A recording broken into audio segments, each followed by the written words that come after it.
good to be here. I feel like David this morning for sure. I was glad when they said, let us go into the house of the Lord. I still say the church is the best place to be.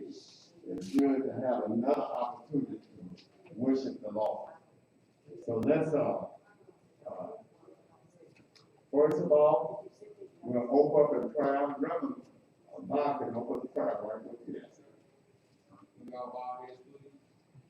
Father God, we thank you for allowing us to be here this morning, Lord God. We ask that you help us all to understand that you are in control, Lord God. No matter what's going on, no matter what the media is saying, we come to you to trust you and worship you, Lord. We ask that you forgive us for our many sins that we committed throughout the week. We ask that you touch the tithes and the offering that's going to be taken up, Father God. May you touch the choirs that sing songs to lift up you, Father God. And once again, we just ask that you be with every member, whether they're here, present, or on the internet, Father God. Let us all understand that you love us, that you want us to get your word, and you trust that we will be where we need to be in life, Father God. We just thank you, Lord, for everything. We can't thank you enough. In Jesus' name we pray. Amen. Amen. Let's get a chance to give God some praise. Let's do our responsibility. I know we can do better than that. We can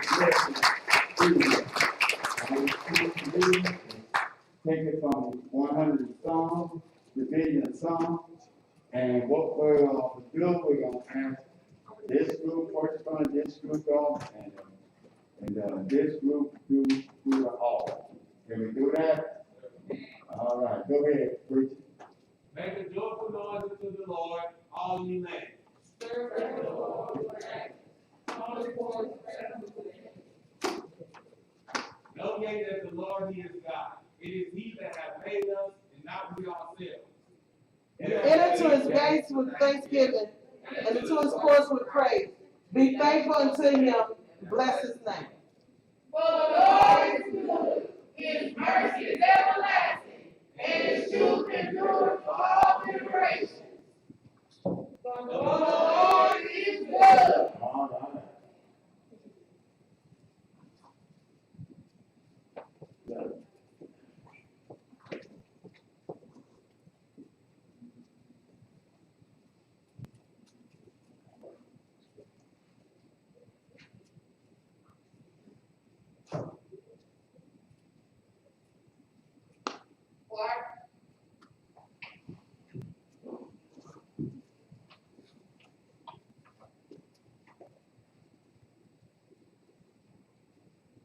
Speak my heart.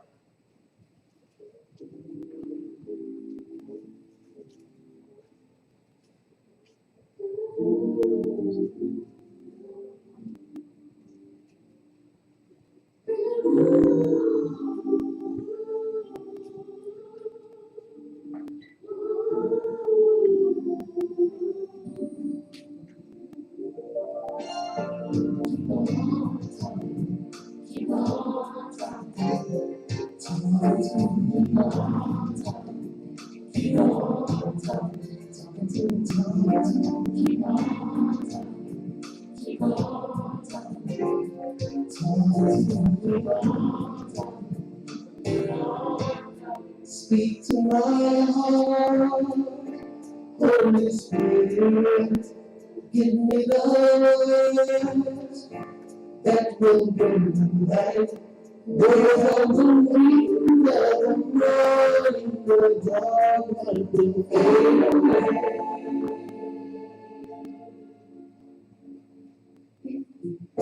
Speak to my heart, Lord. Speak to my heart, Holy Spirit. Message of love. Words to encourage me.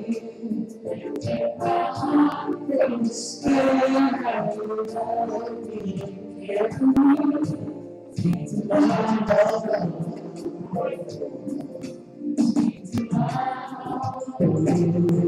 Holy Spirit, you know me.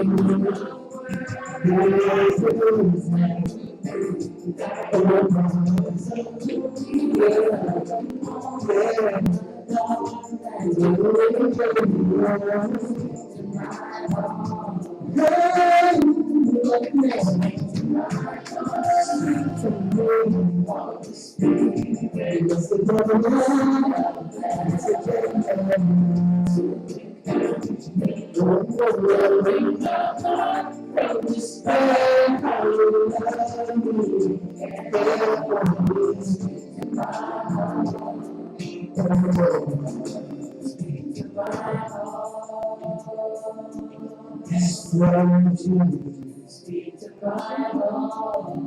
I'm ready to hear from you. Speak to my heart. Let's get on to speak to my heart. Speak to my heart. Give me your holy word. If I can't hear from you, I know what to do. How to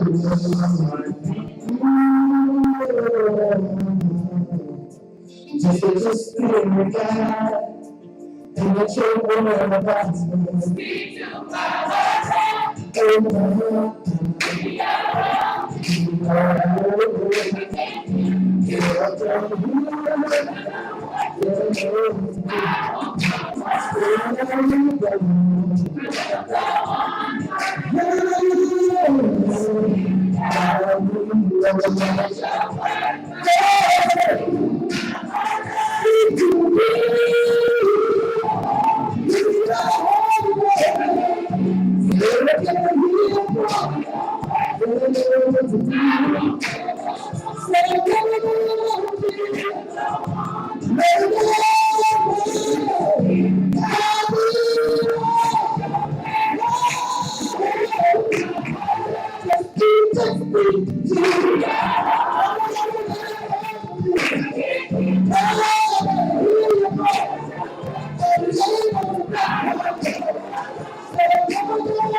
Speak to my heart, Lord. All right.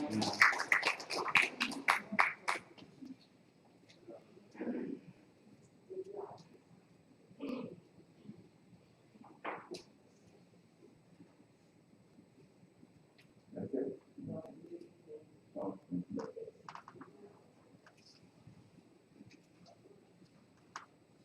You ain't got nothing help over there.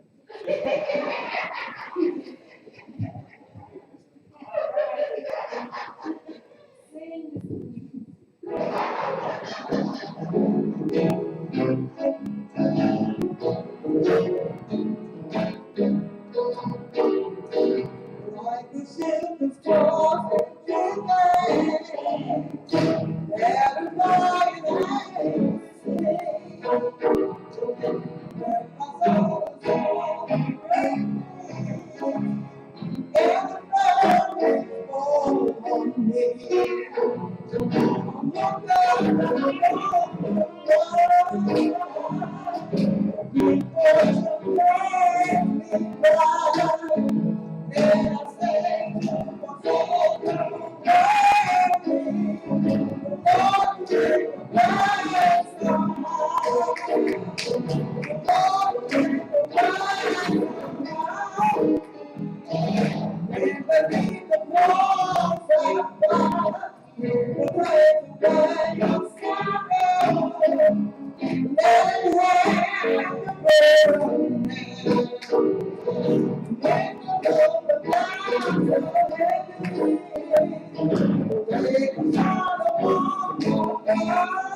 Amen. All right, let's get ready to get a word from the Lord.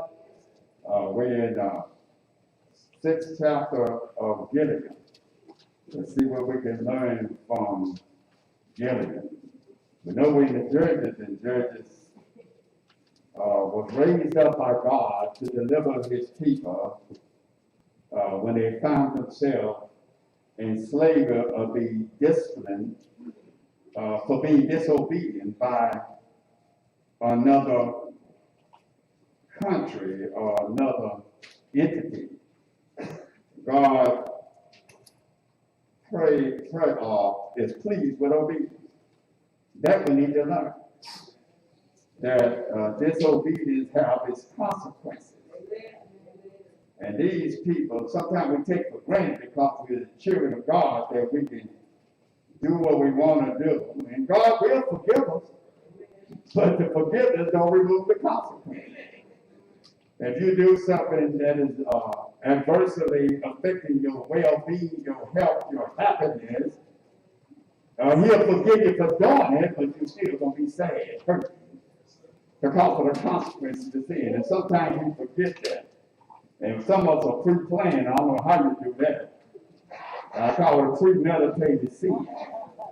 I plan on sinning because I know if I go to God, he'll cry out and he will forgive me. That's first degree sin. Let's see how Gideon handled this and what we're going to do. With Gideon, we're going to look at the Lord being with us. Let's see how I got that.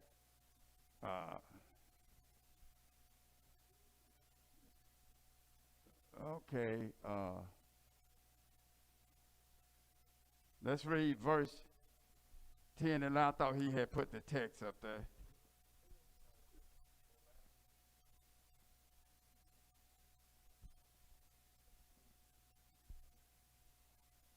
Yeah, the text is up there, but he didn't print it out. Let us turn to Gideon 6:11, and I had underlined that. He's supposed to print out the one I underlined. He's not here to defend himself, so I won't say much about that. 6:11 and 12 say, and there came an angel of the Lord and under the oak which was at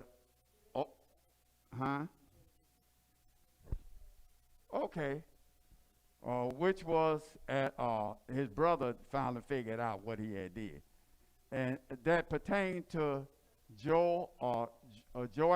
Now that's his Gideon's father. He was Abazite, and his son Gideon threshed wheat by the wine press to hide it from the Midianite. And it came, and the angel of the Lord appeared unto him, and he said unto him, the Lord is with thee, thou mighty man of valor. You may be seated.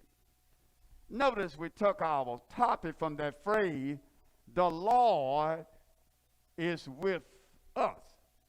And you remember we say it's good to read about Gideon and Barak and Moses and Paul and to see how the Lord was with them. And that's okay. But I go through some things myself, and I need to know whether the Lord is with me. And if I know the Lord is with me, I can go through something all by myself.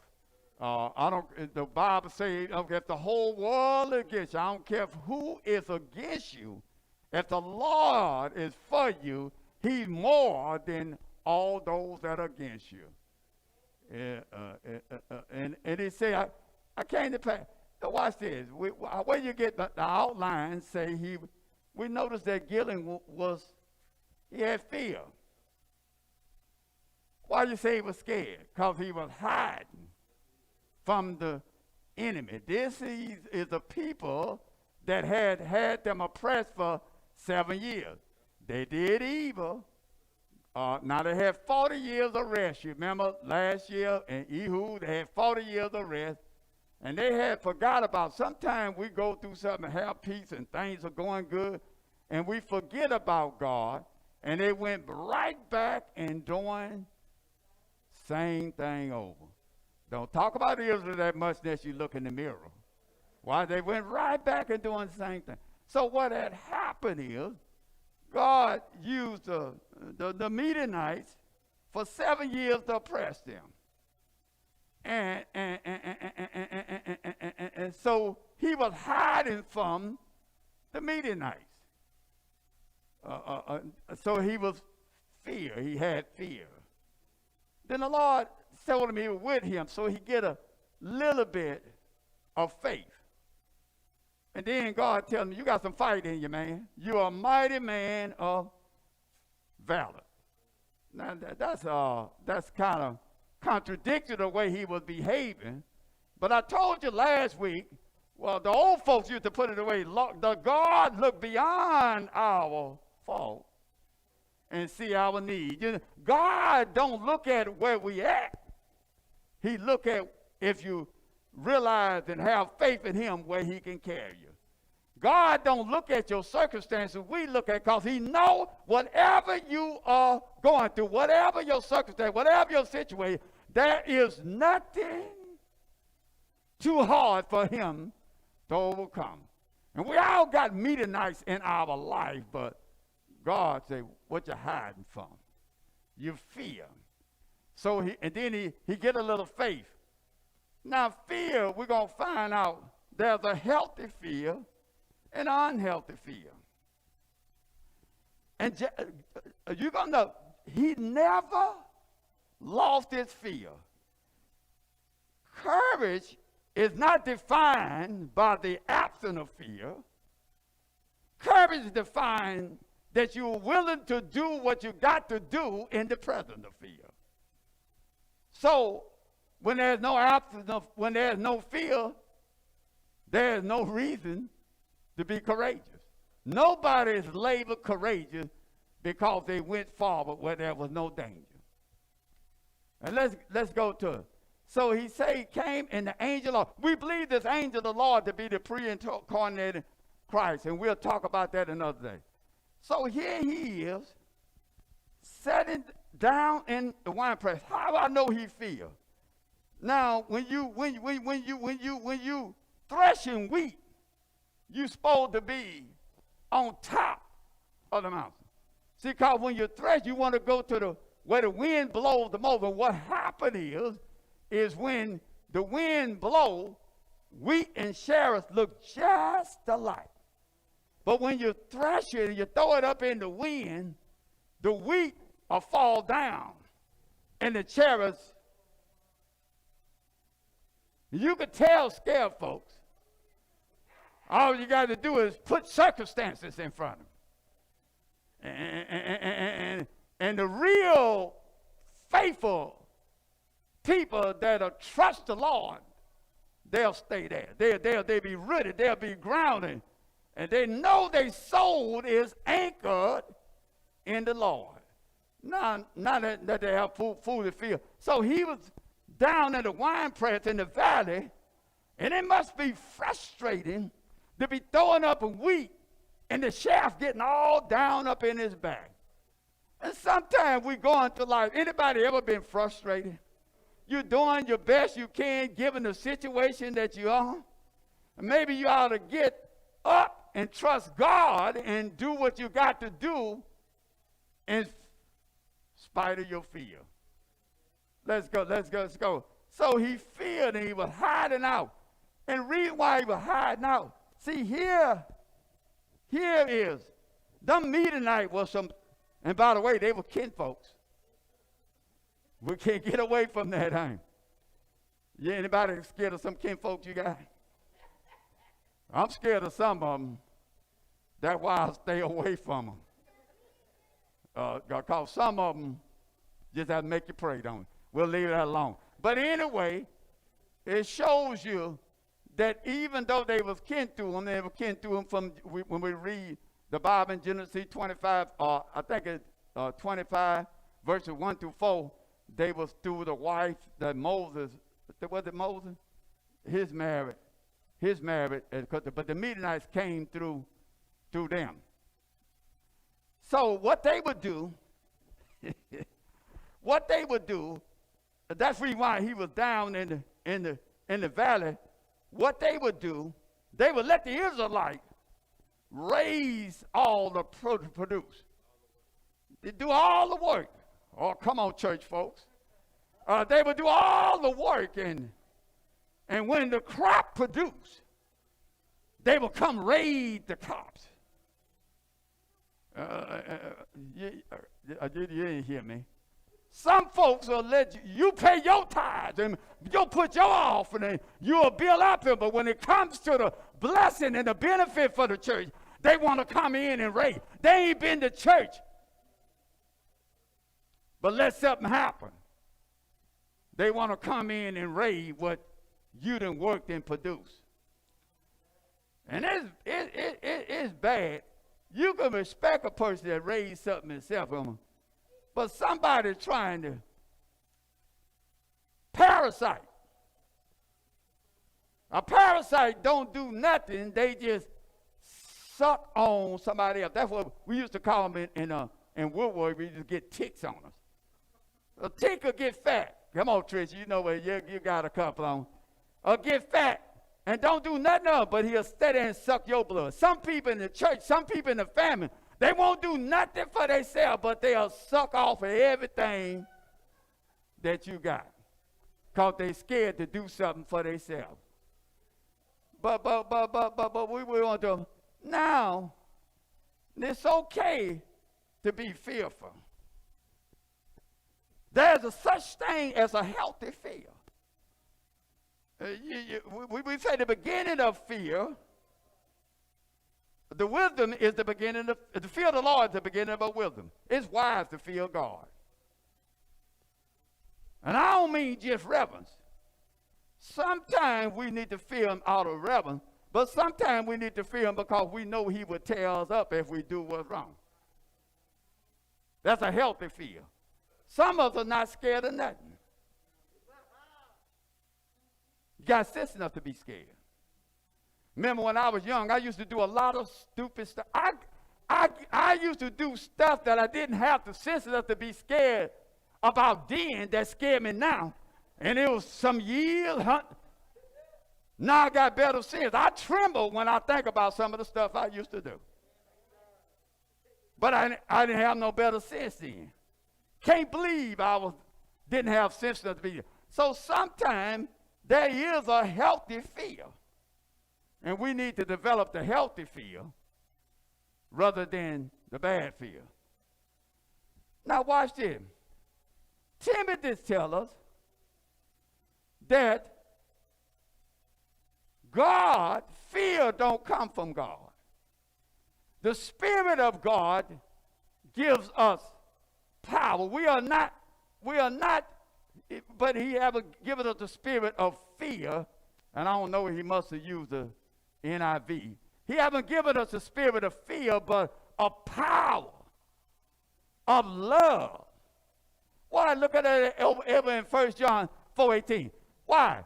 There is no fear in love. When you know somebody loves you, you're not scared of them.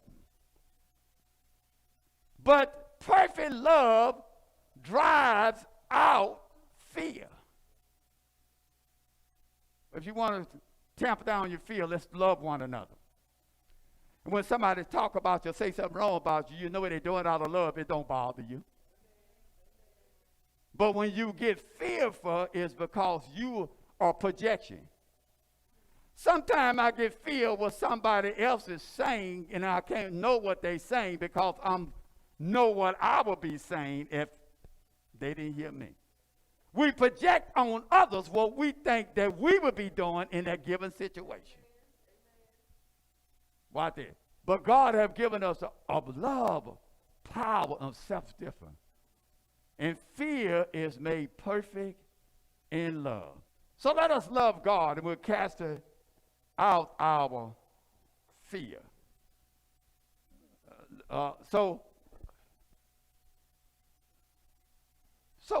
what he did is he was saying that the angel of the Lord sat there and just just watching. I think God just watches us sometimes. Sometimes we sadden him. We're supposed to be his children. We get faith with something and we just,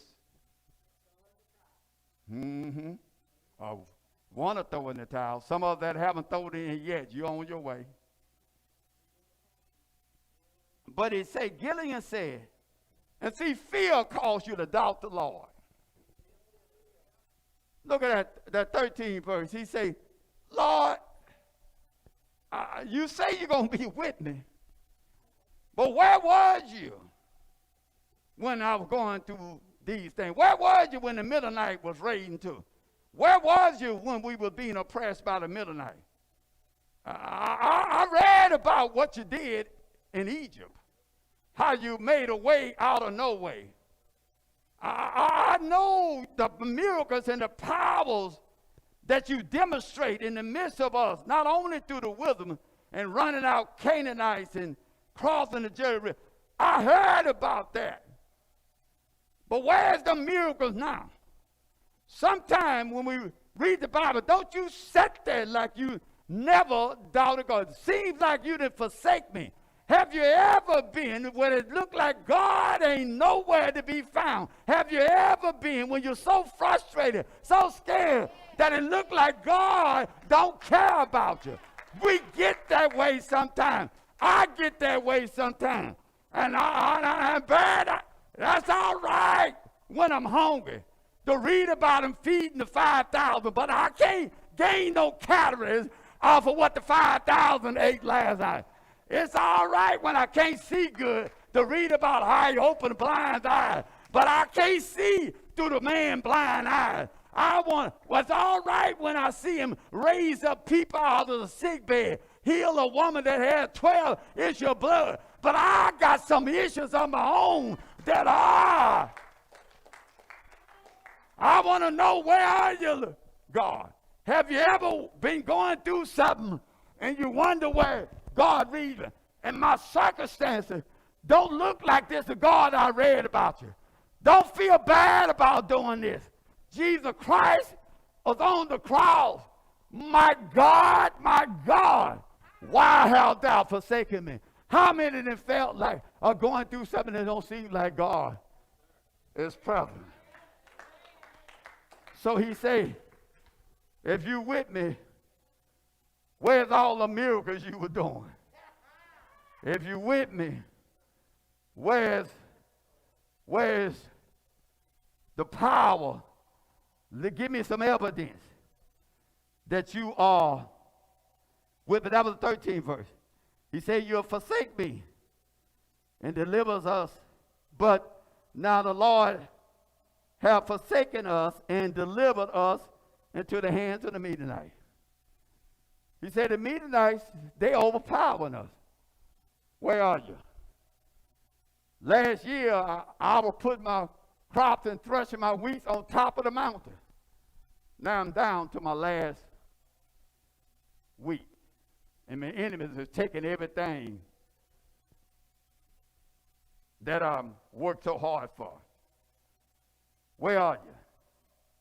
So after the fear of doubt, then when we don't doubt, we get scared, we make excuses. What was his excuse? Come on. Read them excuses. And he said,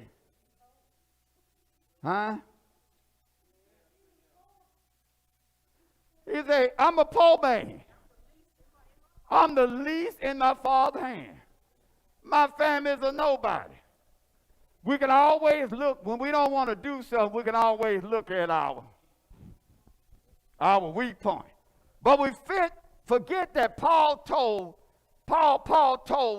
through the Holy Spirit in Corinthians 1:26, he said, I take the foolish and I confine the wise. I don't choose nobody that think he know everything. You can't use that fella because he's going to do things his way or her way anyway. I take the weak and I use mighty. And that's why I can use you, Gideon, You realize you can't do this all by yourself. And ain't nothing wrong with it, knowing that without Christ, we can do nothing. So I'll take your fear, and if you just trust me, I'll let you deliver the Midianite, deliver Israel from the Midianite, if though the Midianite was just one man. You're a man of valor. You're a man that got some fight in you. You don't know where the fight is, but I know what you can become if you just let me do it through you. I'm not asking you to do it all by yourself, Gilly. I'm going to be right there with you. And he said, Lord, if you're with me, you got to show me something. I need a sign to know that you are with me. He said, I'll tell you what you do. I'm going to go ahead and give you a sign. He asked him, he said, asked him to bring him a present, wasn't it? And he said, depart from me and I'll pray. I'm going to pray. And I'm going to set up a present for you. And you just stay right here. Now look at him having the audacity to tell the Lord to wait. We can always tell the Lord, wait on me. But we never want to wait on the Lord. We get this thing backwards, don't we? Oh, wait on me, Lord. I'm going to get it right. Just give me a little bit more time. I'm going to start reading my Bible. Just give me a little bit more time. I'm going to start talking to you, Lord. But I got to get this out of my life. To wait on me, Lord. I'm going to start paying my tithe, but I got to pay off all. I got to get my finances right first. But the Lord waited on him. And he prepared, you read your text, he prepared this offering, and he killed the bullet and put it on the altar. And he thought he brought it to him. He thought he was going to eat.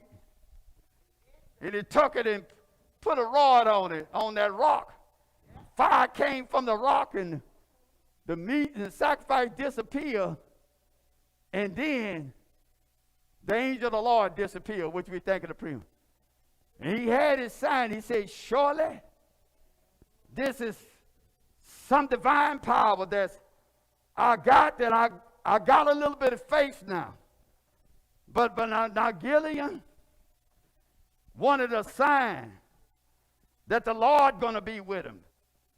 And sometimes I don't mind telling you that when I'm praying about some changes in my life, I pray that God will just show me. I just want to know if it's in your will. I don't care what other folks think. I don't care what my wife say. I don't care what New Morning Star say. I don't care even what the deacon say. If I know that the Lord has told me that he's going to be with me, I'll do it if I have to do it all by myself.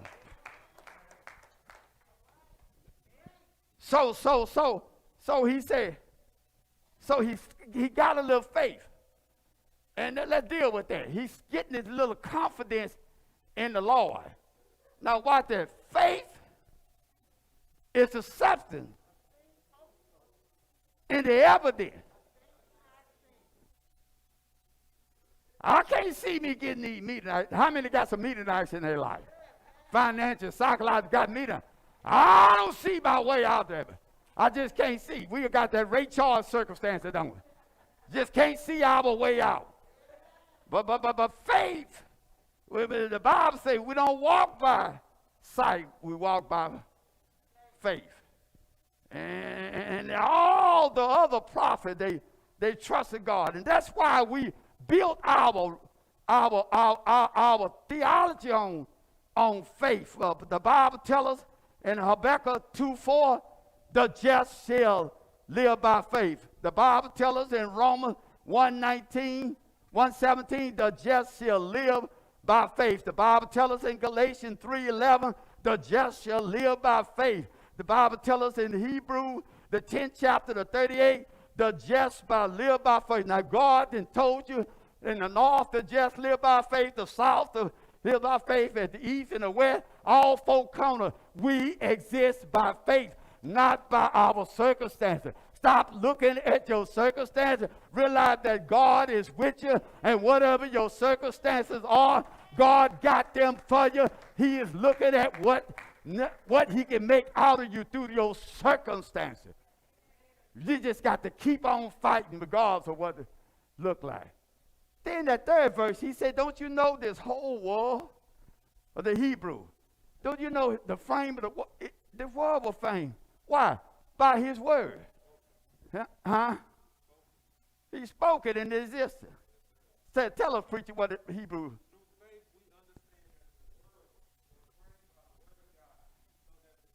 Get this. Get this. So the thing that you see, what made our stuff, God made something out of nothing. Scientists and great man, that is preacher. Everything that we have was made from something. That's why we recycle stuff, so we can have something to make new stuff. But God took nothing. He just spoke it and said, let there be. And there was. And that's why I say, and you know God can't lie. God can tell this mass. Mass, that's a white mass. Rewind. It'll turn white. I don't care what color it is, because if God says white, it's white.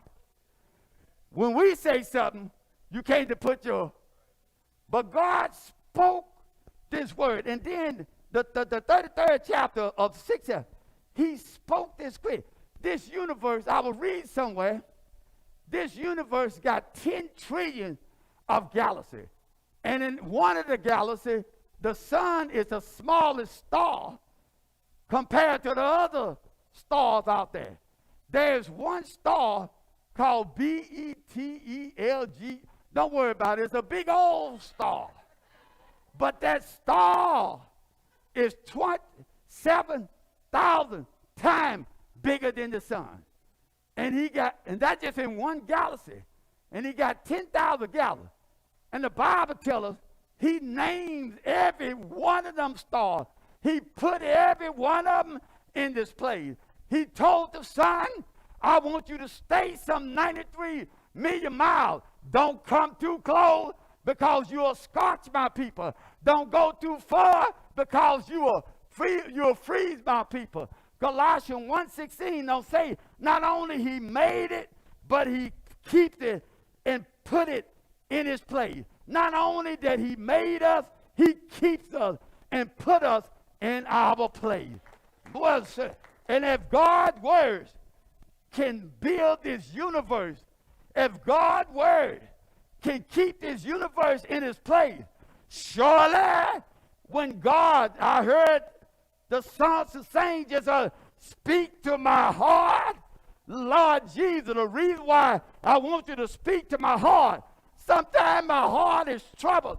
Sometimes my heart is worried. Sometimes my heart is sad. Speak to my heart.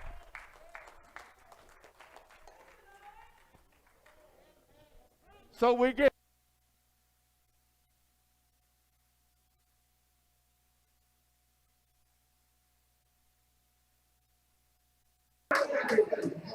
in Matthew 17, 20. It don't take a whole lot.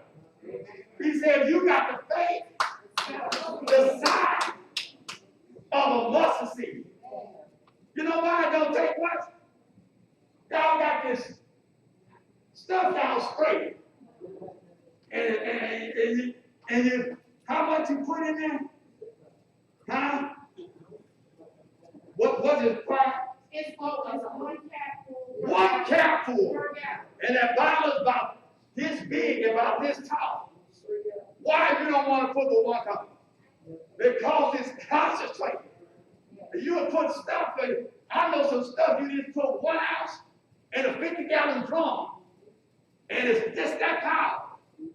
Why God put, you don't need too much faith. Why? Because it's Concentrate. You can have a little bit of faith. And if you got a big old problem, all you need is a power. All you need is a little faith can move big old mountains. A lot of can move mountains. It just take a little bit.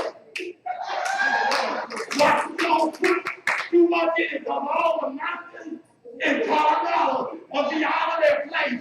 I just want you to put a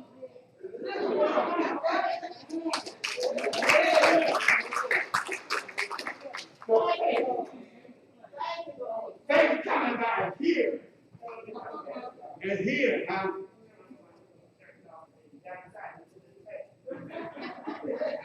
Faith coming by here and here. Your faith, you got to trust in what God say. And that's what Gideon did. He trusted, oh Lord, I got to get you out of here.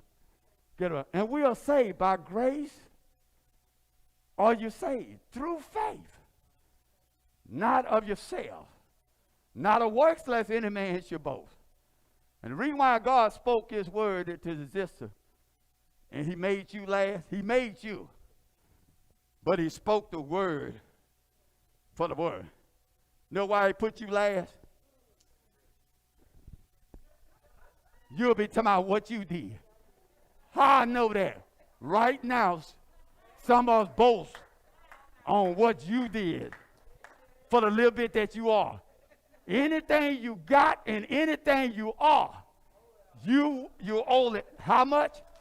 How much? How much? All to the God the Father, all to God the Son, and all to God the Holy Spirit. I am what I am because of the grace of God, not because of my own might.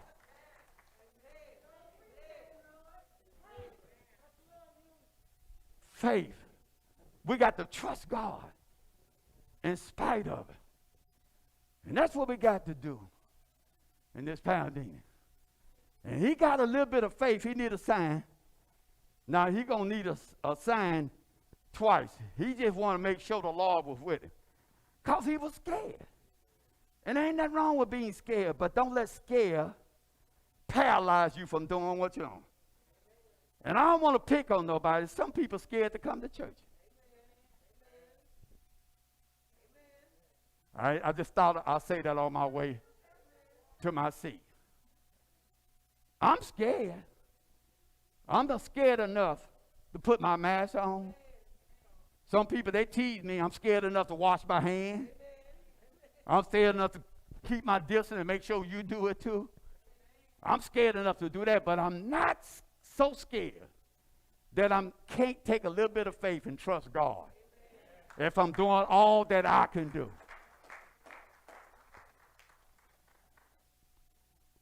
Y'all with me? All I got to do, and when you come here, God is with us. He said he's going to be with us.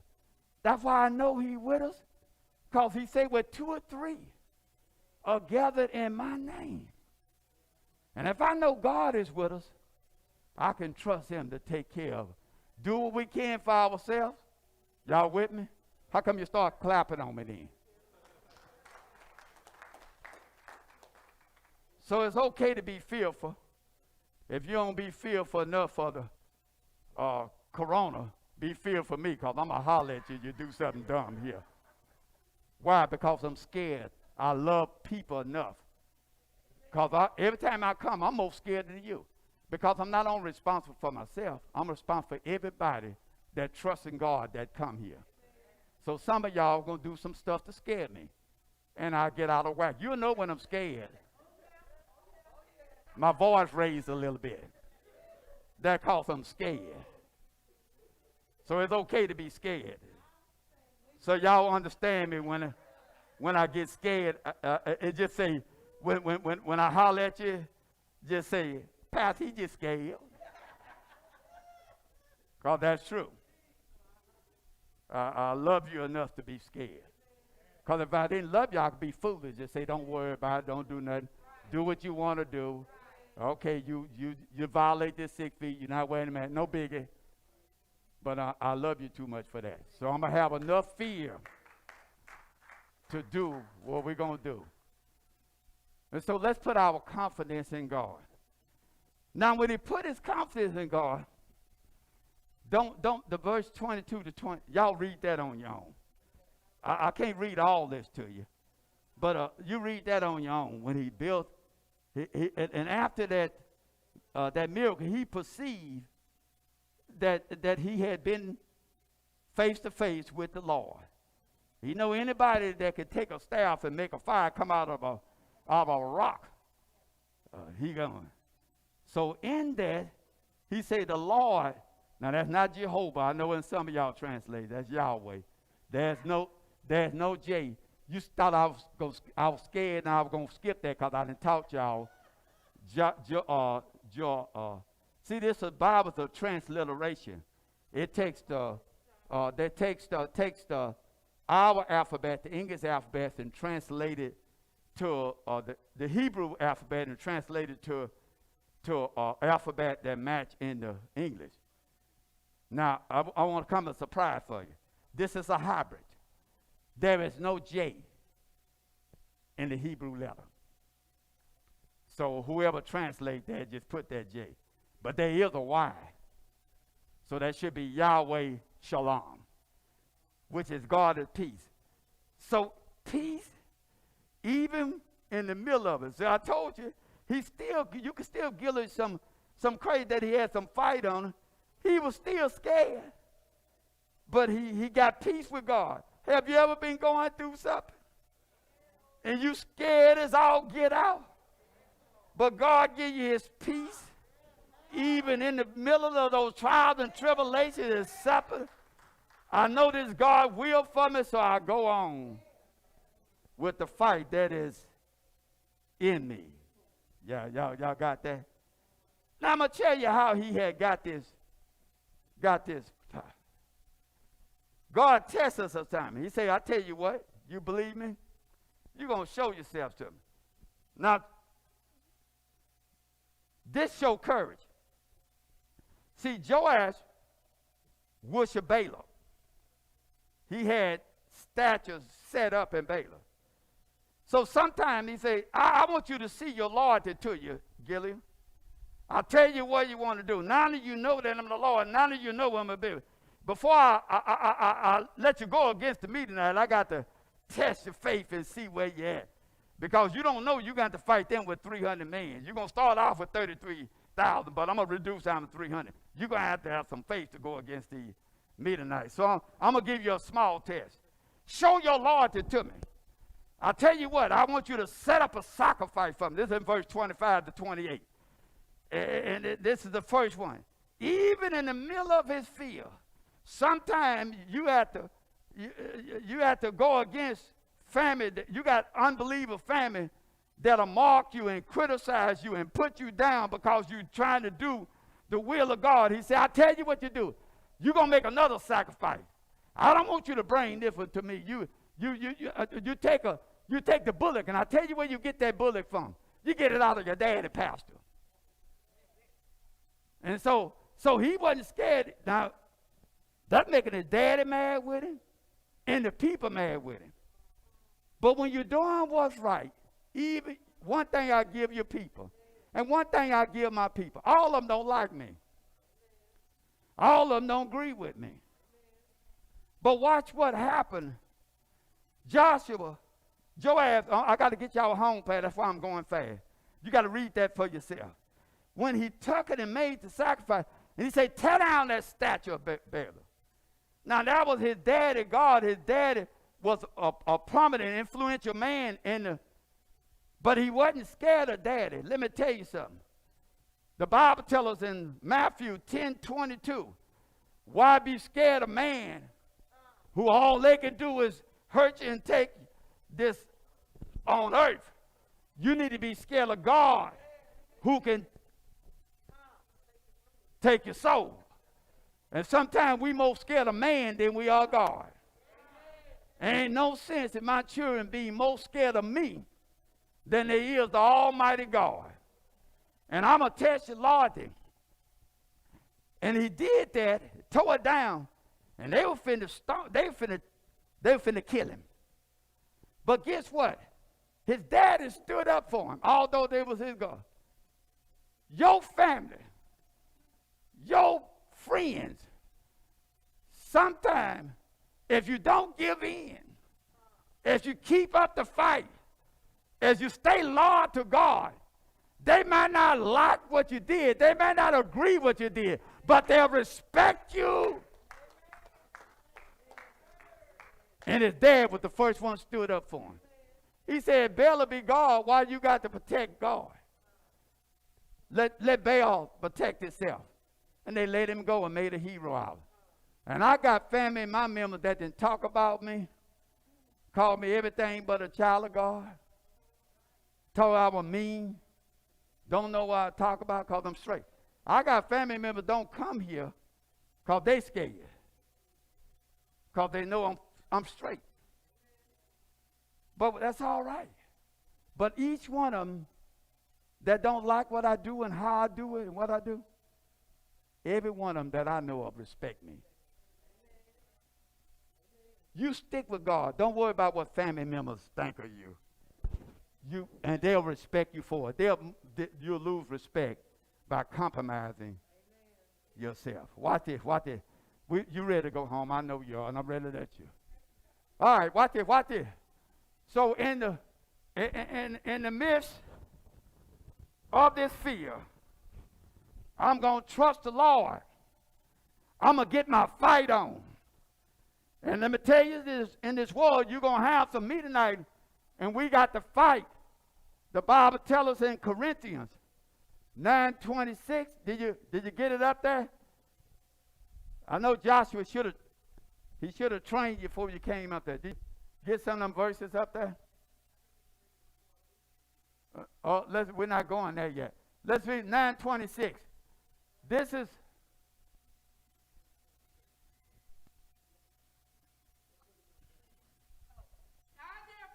so run.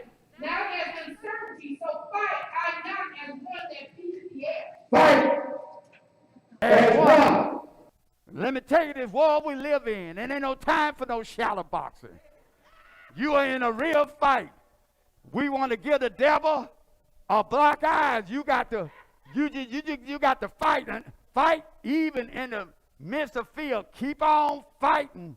You will get the victory, but you can't give up in the fight.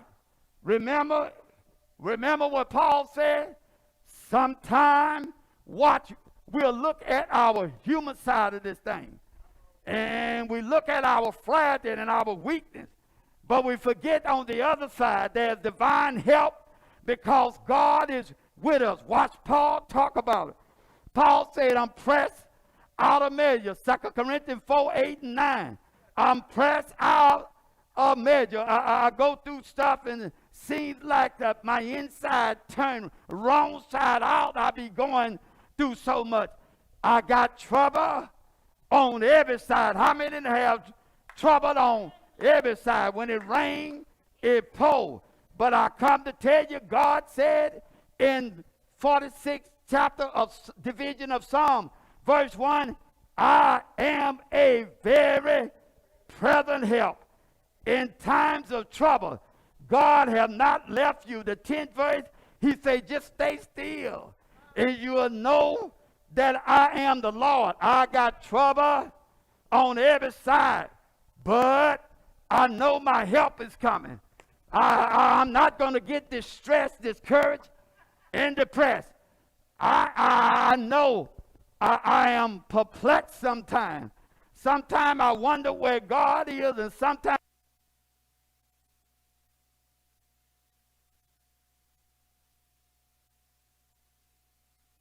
to do and all that I'm able to do. But on that side, I feel like just throwing in the towel and giving in because don't look like nothing I do going to help the situation. But I am perplexed, but I am not despair. And sometimes I am persecuted. People scandalize and put me down. But I tell you what, I might go through something. I realize that the God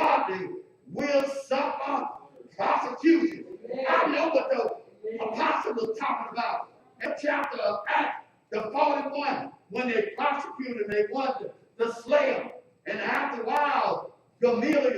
Gamaliel got up and said, look at here, if they be of God, there ain't nothing you can do to them no way. If they don't be of God, it'll stand out by itself. They left that meeting after people trying to put on God word, they were clapping and praising God because they felt like that they was worthy, they was driven to go through something for God. When you're suffering for what God says, you can feel yourself driven because God is just using that opportunity to show you what He can do in your life. Amen. Fight on! Fight on! Watch it, watch it, watch it. Watch it. Huh? How can we keep going on?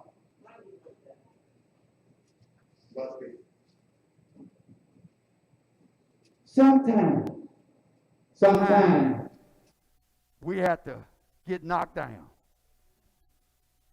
But get up. Get up. You haven't lost to the 10 count. Get up.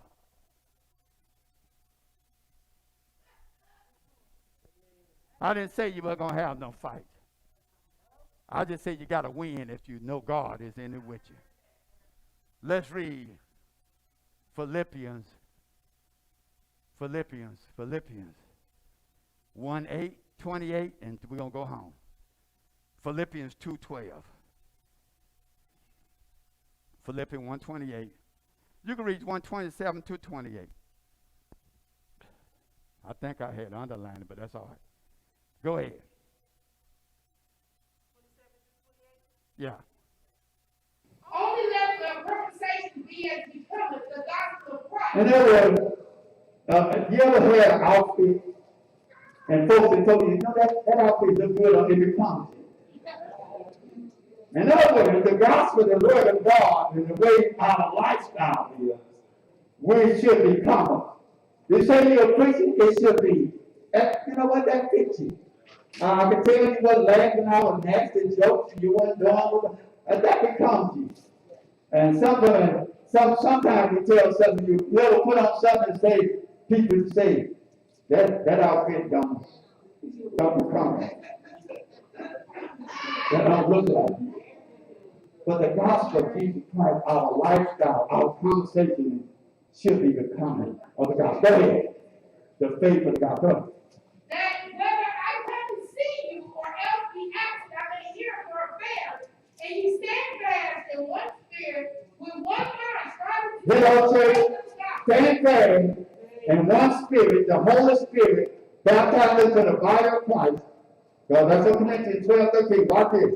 In one mind. In other words, we all come together. Work together as a team, not working against each other, and knowing that we got one purpose in mind.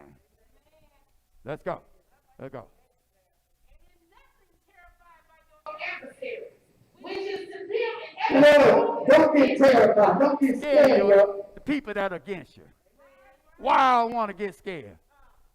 but to you of salvation and that of God, which is in them of evidence. What? That because when people against you, that's a sign that you.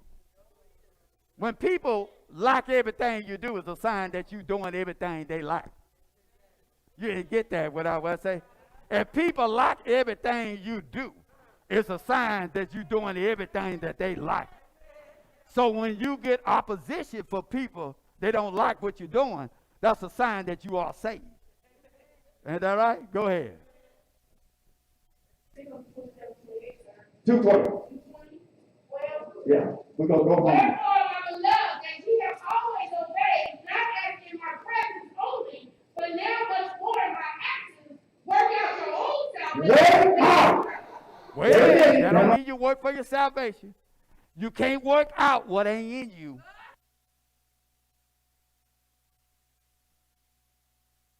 Workout. When they say workout, the only way to work out do you any good. You can't just come and do 1 or 2 push-ups. You got to work out to a certain point where it benefits. In other words, they say work out, complete your salvation. Don't give up. stay in the fight. Amen. You ain't gonna win if you give up. Amen. Never give up. You want to start. I don't care what the COVID-19 say. I don't care what the schools say. I don't care what your job say. I don't care. You keep on fighting. We are not going to give up. We are not going to give in. We are not going to give over to the devil. Yeah, my adversary may be out there sucking. I can't see it out. But I'm going to fight. Amen. Work out your own salvation. Amen. Don't give up. Complete what you have started. And Father, that if you work toward it, it's evident that you are saved. And let me end with this now. Keep on fighting in one star. I know it's things out there, not just the COVID-19 in our life, that can cause some fear, but that's a healthy fear. God allows us to have circumstances so we can know that we're depending on God. And there ain't nothing wrong with being in a place where you know you need God's help. And He is struggling with us if we just keep on trusting Him, putting our faith, and let's fight Him. And at the end of our journey, Paul said in 4 and 8, did he write that down?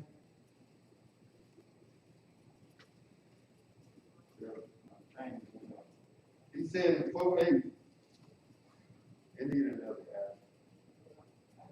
He needed 4:8 that we, what did he say? 4:7, 8. Let's read that 4:1. I have fought the good fight. I have fought a good fight. In 6:12, he just said, fight the good fight. Do the best you can. And let me tell you something. My dad always taught me this. Don't ever be scared of a bullet. If he know you're going to fight back, he won't mess with you. Because there ain't nobody getting in a fight that don't get hit. The only way they don't get hit, and I'm not teaching our young people to fight. Listen, wait a minute. Let me pause. And that's just how. I'm not teaching you to know how to punch it back. I try not to get kicked out of school. Go around the building. Stand up for yourself. But a bully is scared. That's why he's telling you like he all of that. But he ain't gonna mess with you if he knows the only person a bully will hit is the person that he knows not gonna get him. You want to start it's the same thing in spirit. Let's fight a good fight. You might not win all the time. But when you gave it your best, you can say, I fought a good fight. And you can say, yeah, I look like I've been through it, but you all saw the one. Y'all saw the one. I got my licking. Yeah, he gets a couple times. But you all see his eyes. His nose.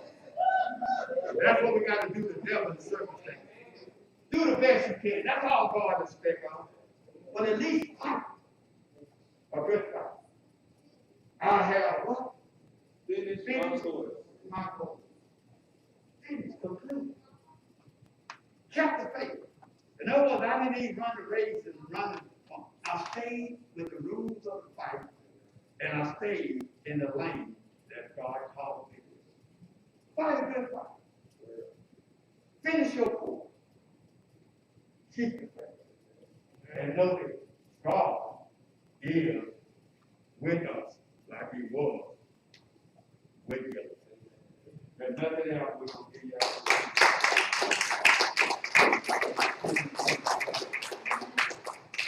There's a question on the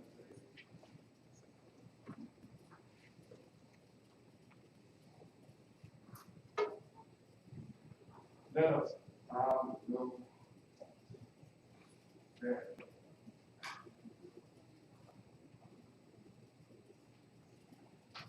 know this, that if you admit your sin, that this will of God, that I'm the sinner that you said I am. The next thing, you want to believe that God so loved you, that he gave his only begotten Son, that if you believe in him, you shall not perish, but have everlasting life. And then confess the Lord Jesus with your mouth, believe in your heart that God raised him from the dead, that shall be saved. We're going to give you 10 seconds. Then after the 10 seconds, think about receiving Jesus Christ as the first Lord and Savior. And we're going to ask the preacher to repeat this prayer if you want to become a child of God. And as you repeat this prayer, text somebody or call somebody and tell them you received Jesus. Or wave your hand and tell them you received his move with us.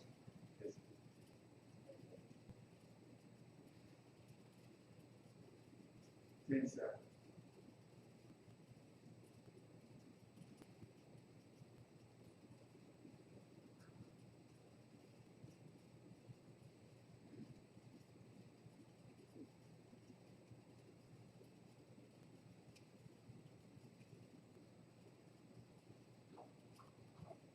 Okay.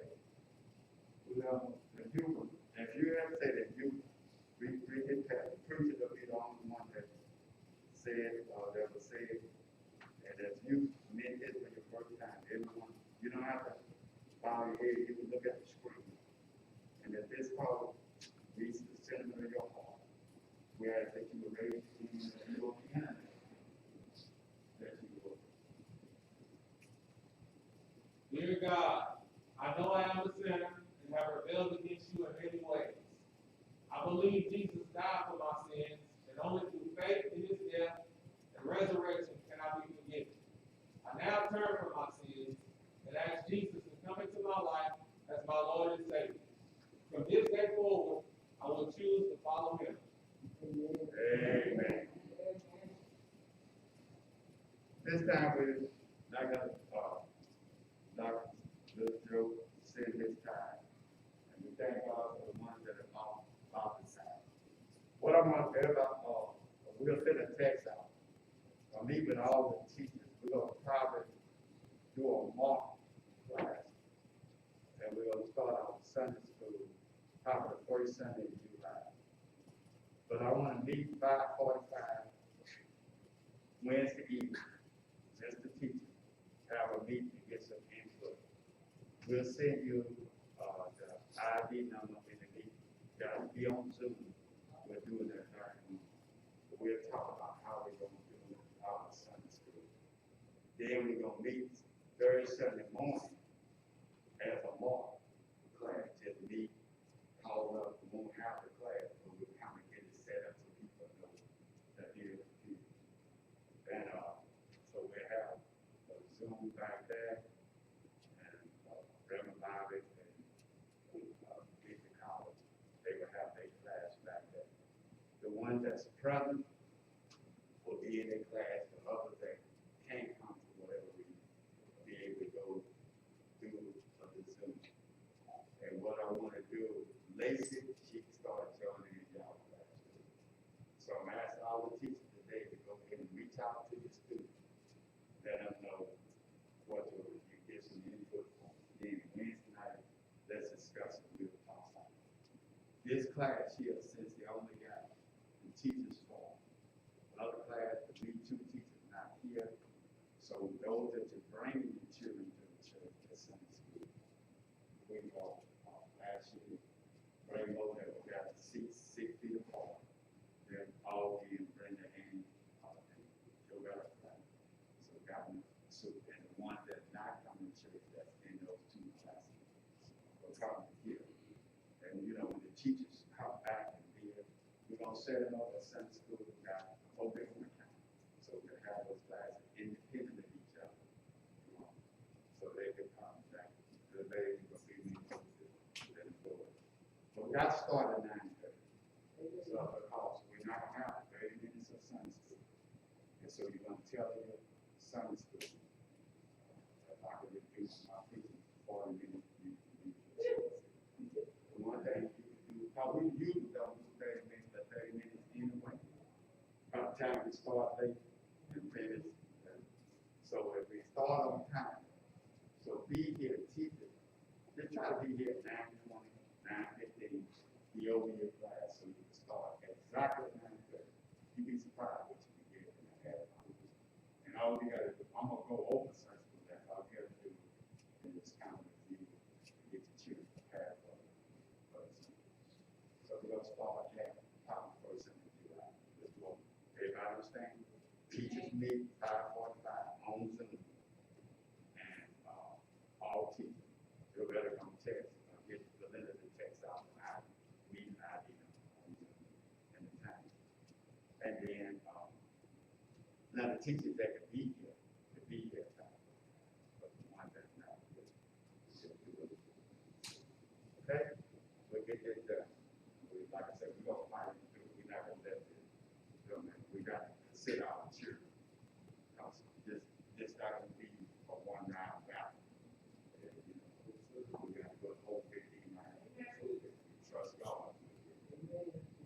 So thank you so much for the lesson on one, brother. That is a lesson to me. Those that are sent by internet, FaceTime, with that, we're gonna win this battle. God will see it. They already have some concerts on some treatment and some vaccine. What we got to do is supposed to keep yourself safe. Wear your mask, stay your distance, and watch it. You can do that. That's not being weak. That's being sensitive. Be scared enough to do something sensitive. Don't be not scared and do something foolish. They don't mean you macho or big woman when you don't wear a mask. That means you disrespect me and everybody else. Because the mask is for whoever else. If you don't care about getting, I'm gonna let you know I care. Keep your mask on, stay your safety. Okay?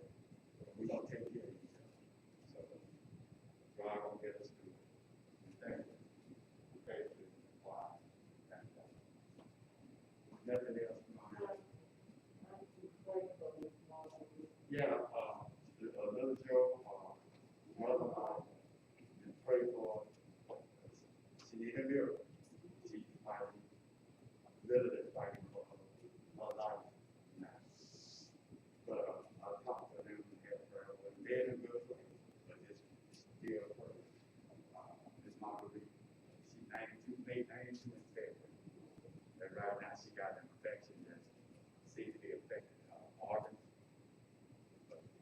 And I said, God can turn around and see what's happening. But they're in a good place, except God will be the way they can do it, but they still need God. That's your mother. And nothing else will go ahead. And the one, yeah, she recovered. She's doing good. She called, talked to my mother and Renee. I thought she called her big baby, but I didn't have a heart, but I'm scared to eat. So I couldn't talk about it. I gotta go to the doctor, Thursday. It's just a checkup. I ain't dead yet. So it's just a routine check. And I don't like doctors, but it's one of those things that we have to do. God give it to us. I try to do as much as I can. Whatever they give me, I take it. Whatever they say, I do all I can. Trust the Lord. Nothing else. Preacher will give us our benefit. Join me again.